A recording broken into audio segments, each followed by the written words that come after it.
Hallelujah, सबको जय मसीह की, प्रेज़ द लॉर्ड। मेरा नाम पॉल तारिक खान है और मेरे यूट्यूब चैनल में जेसी क्रिश्चियन हीलिंग मिनिस्ट्री में आपका स्वागत है।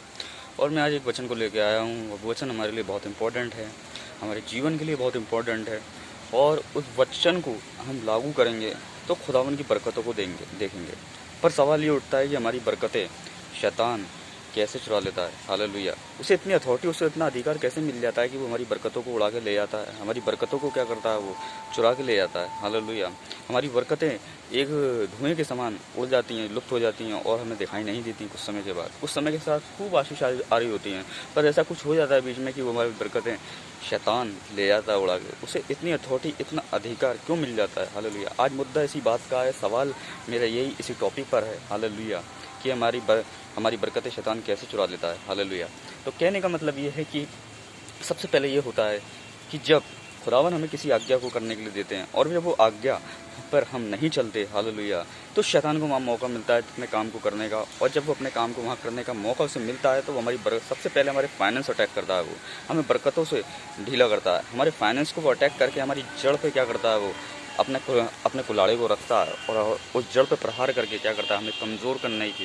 कोशिश करता है। क्योंकि फाइनेंशियल जब प्रॉब्लम आती है तो इंसान सबसे पहले उसी में कमज़ोर होता है। और सबसे यही दिक्कत है कि शैतान क्या करता है, जगह बना देता है। पर होता क्यों है कि परमेश्वर की आज्ञा न मानने के कारण। जैसे आदम के साथ देखा, जब आदम ने परमेश्वर की आज्ञा नहीं मानी, हालेलुया, परमेश्वर ने उसे आदम को आज्ञा दी कि तू क्या कर, इस फल को मत खाइयो, बाकी तू सब फल को खा सकता है। हालेलुया, पर उसके साथ जो उसका पार्टनर था हवा, हालेलुया, उसने उसे क्या कर दिया, उस फल को खिला दिया और वो भटक गया। हालेलुया, और वो आज्ञा को उसने तोड़ दिया उन दोनों ने।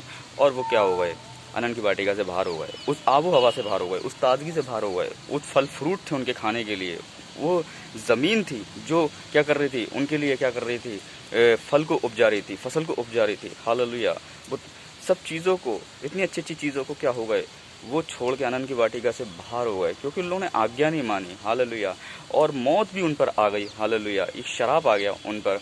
हालेलुया, जो जीवन उन्हें दिया गया था, अनंत जीवन की आशीष उन्हें दी गई थी, वो क्या हो गई, उनसे छीन ली गई। और शैतान ने उन सब चीज़ों को उनसे छीन लिया। हालेलुया, सब कुछ उनका उजड़ गया। हालेलुया, तो यही क्या होता है, आदम हवा हमारे सामने सबसे अच्छा उदाहरण है कि उनकी बरकतें जो परमेश्वर ने अनंत की वाटिका में रखी थी, वो आब हवा रखी थी, वो ताजगी रखी थी, वो फल फ्रूट रखे थे, वो ज़मीन रखी थी जो फसल उपजा रही थी। हालेलुया, वो अनंत जीवन रखा था, वो सब आशीषें लुप्त हो गई। हालेलुया, और शैतान ने उन्हें चुरा लिया। पर क्या हुआ, किस कारण हुआ, पर एक आज्ञा न मानने के कारण शैतान को वहाँ क्या हो गया, मौका मिल गया अपने काम करने का। तो मैं विश्वास करता हूँ इस वचन के द्वारा आप उत्साहित हुए होंगे और शैतान को कभी मौका ना दें अपने जीवन में काम करने का। अगर आप अपने जीवन में काम करने का मौका दे रहे हैं, अगर ऐसा कोई पाप कर रहे हैं परमेश्वर के विरुद्ध, हालेलुया, तो आप आज्ञा को तोड़ रहे हैं। और जब आज्ञा को तोड़ेंगे तो क्या करेंगे आप, आशीषों को भी क्या करेंगे आप, आशीषों भी वंचित रह जाएंगे, आशीषों को देखने के लिए तरस जाएंगे। हालेलुया, इसलिए मेरी यही प्रार्थना है कि परमेश्वर की आज्ञाओं में बने रहें। सबको जय मसीह की, प्रेज़ द लॉर्ड, आमीन।